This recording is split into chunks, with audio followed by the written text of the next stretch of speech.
Hi everybody! It has been a while. Welcome back to my neck of the woods.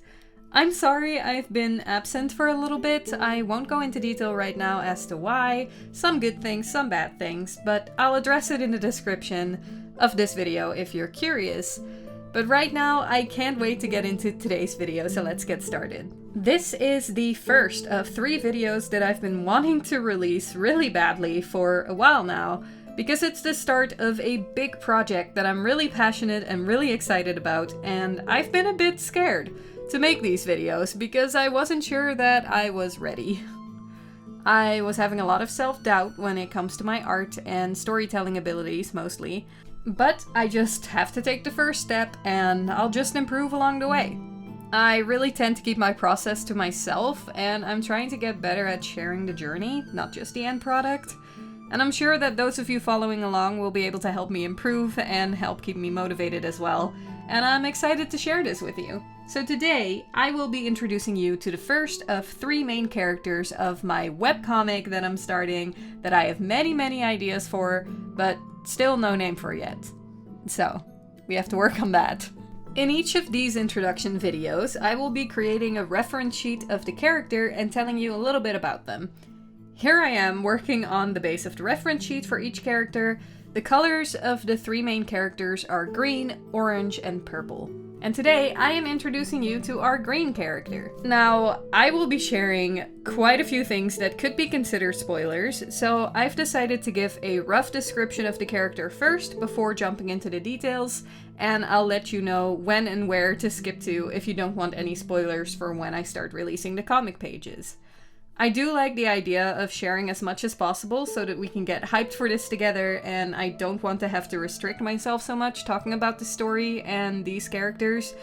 I want you guys to get to know them, and of course I'll keep some secrets, but I want you to be able to follow along and participate in polls and naming certain characters or places and giving suggestions so that we can build some of the world together.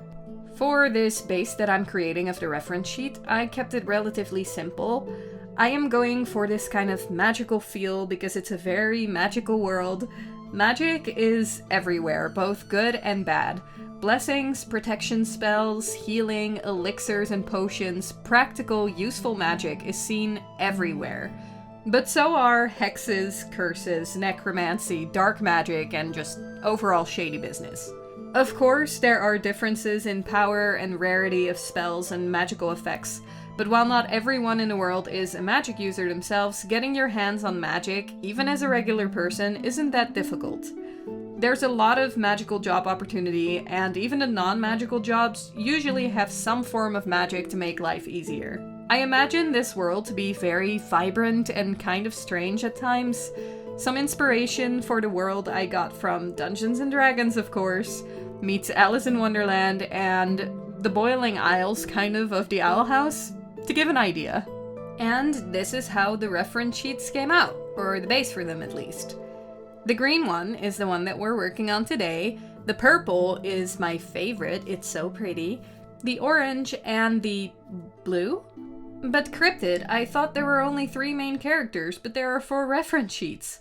Very observant, very good. Orange and blue are actually 2 different sheets for the same character, which we will get into in an episode soon. But today, we are in the magical capital of our land. I have a few name ideas for the capital, but nothing that I'm 100% sold on. So if you have any suggestions for a magical city of magic, then please leave them down below. The capital is a great, vibrant, lively city overflowing with magic and glitz and glam. And in one of the busy streets in a small district on the east side of the city, there's a quaint little alchemy shop called Trunks Tonic's Apothecary. And this is where we meet our first main character, Wisteria Trunks. Wisteria comes from a long line of alchemists on her dad's side. In this world, alchemists are magic users. Not everyone can be an alchemist, as they do have to put their own magic and intention into the elixirs and potions they create. Wisteria runs the shop all on her own. It used to belong to her grandparents, Hickory and Magnolia Trunks, then her father, Sycamore Trunks, and came to be in her possession after her father passed away due to illness. Wisteria lives alone with her dog Flask. She does have 2 older sisters, Amory and Opal, but her sisters and her mother Viola moved to the city center to move in with Viola's new husband Meldrick Darby. Sadly, Trunks Tonic's apothecary isn't doing well. Business has been slow ever since Sycamore fell ill, but it has been getting worse and worse ever since Wisteria took over. She's experimental, and her potions aren't always the most reliable.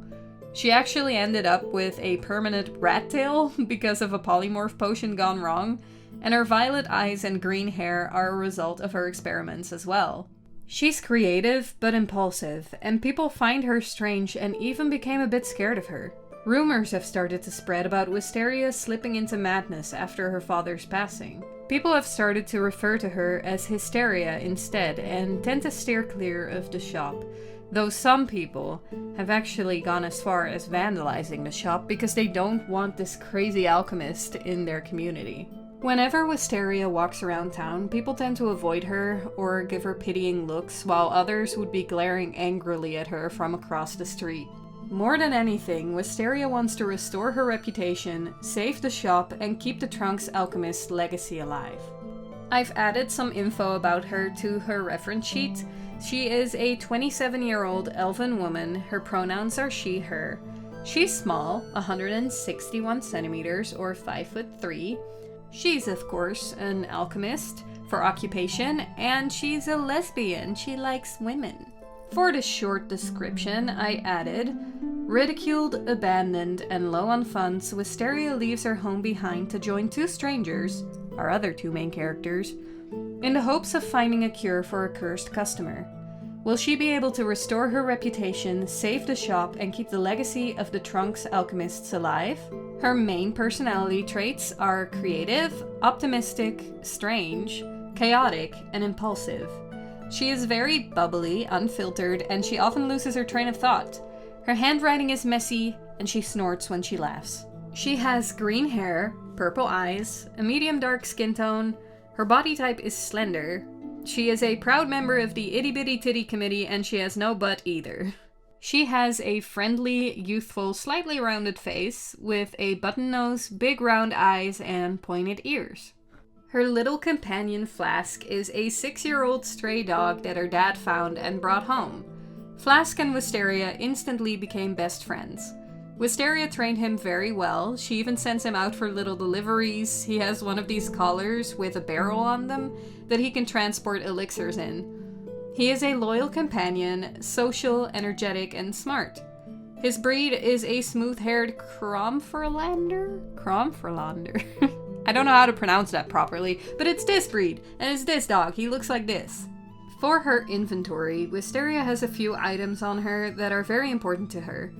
She has her grandmother's journals containing lots of recipes, her father's portable potion-making kit that also contains some pictures of her family, a bracelet that she never takes off, and her grandfather's broken glasses that she likes to wear whenever she can't figure something out or she feels like she needs help. You can't see it on this reference sheet, but at some point I will be making a character turnaround where you can see it. But she has this birthmark on her lower back to the left side that looks like this. She always thought that it looked like bubbles you might see in a boiling cauldron, and to her it's a mark or a sign of her destiny.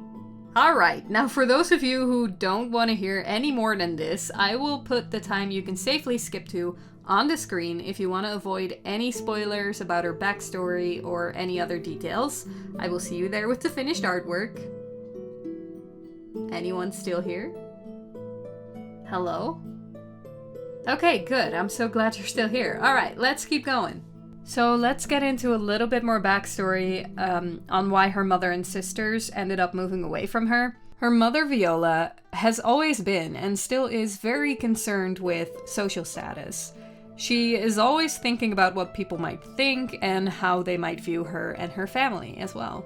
When Sycamore and Viola found out that they were having their first daughter, Viola was overjoyed because she always wanted a girl. Traditionally, though, every Trunks family member got named after a tree, like Hickory and Sycamore, and even Magnolia changed her first name when she took on the last name Trunks.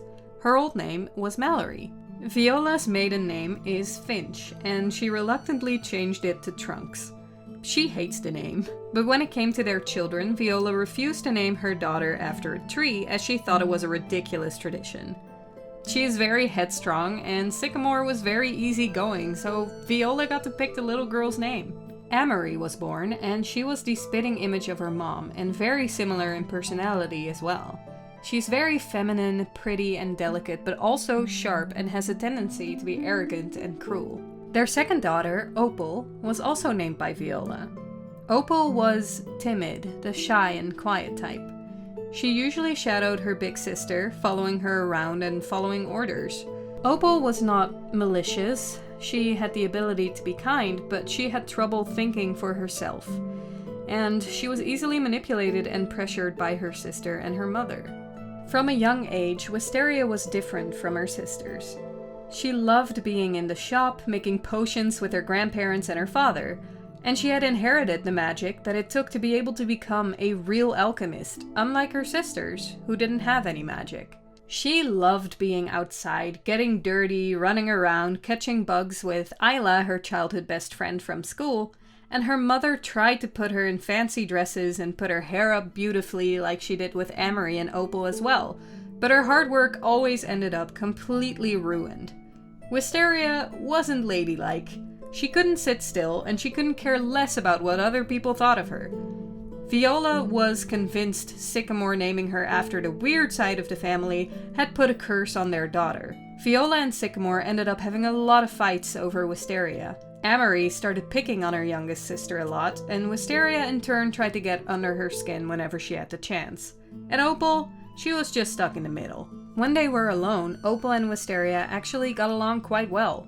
But standing up to Amory and Viola was something that Opal couldn't get herself to do. When Sycamore passed away, Viola decided that there was nothing left for her and her daughters in this part of town, and she wanted to create a new life for them. She was convinced that she could still fix Wisteria now that Sycamore and his parents were no longer there to encourage her madness. She tried, to no avail. Wisteria put all her energy into the shop, while Viola looked for a new husband. Eventually, she found one, an eligible bachelor and businessman called Meldrick Darby, who lived in a mansion in the city center. They got married soon after they met, and Viola took Amory and Opal to go live with Mr. Darby. The rumors had started to spread about the shop and the girl who was now running it. People started asking Viola about her daughter Wisteria, and from that moment on, Viola decided that she had only 2 daughters, and wanted nothing to do with the black sheep she left behind. Her sisters weren't allowed around her either, and Wisteria ended up all alone. Even her best friend Isla wasn't allowed around her anymore, and her parents ended up moving away from the city, taking Wisteria's only friend with them. She still wears the friendship bracelet Isla had made them till this day. One day, 2 strangers entered the shop. A complaining customer cursed by one of the potions sold long ago in the shop, allegedly by her grandfather. There is no potion or spell that can cure curses. They're one of the most difficult magical effects to undo, and people who have been cursed are usually stuck with it for life. This particular curse is a strange and powerful one Wisteria has never even heard of before. She couldn't believe her grandfather would have sold a customer something with such a terrible effect. That's when she felt a spark of determination. She had to clear her grandfather's name and restore her own reputation to save the shop. And this was an opportunity for her to do both. She will get to the bottom of this, and she will become the very first alchemist to ever cure a curse. With business being slow anyway, and having nobody left in the city, and a new opportunity presented to her, Wisteria decides to close up shop and go on a quest to help these strangers find their cure. And that's where our story will begin. I gotta say, I love the way she looks. I think she's so cute, and I'm already so attached to this character. One thing I really struggled with designing her though is keeping the design simple, but most of all the coloring. I still have to figure out what to do exactly for the coloring. I feel like in general that's definitely an area I really need to improve upon. When it comes to comics especially, oftentimes artists will use a limited color palette to make the comic more consistent and easier on the eyes. I feel like I have trouble with values, especially, sometimes making my art difficult to look at in terms of your eye knowing what to focus on, so I really want to try and figure out a good color palette before starting. When I have designed all the characters, I'm thinking of revisiting the coloring of these reference sheets so that I can color all the characters at the same time and make sure they look balanced and like they belong together. But that might be a fourth video of perfecting these sheets and setting up to get started on releasing pages. I think that will be an interesting video to show a bit of the process leading up to it. And this is how the final reference sheet for Wisteria came out. I hope you like her as much as I do, and I hope you are excited for this project. It kinda scares me, because I'm a little overwhelmed, but I love the three main characters and the setup of this story so much already, and I want to bring it to life and share my journey with you. But friends, I will talk to you in the next video, and I hope you have a lovely day.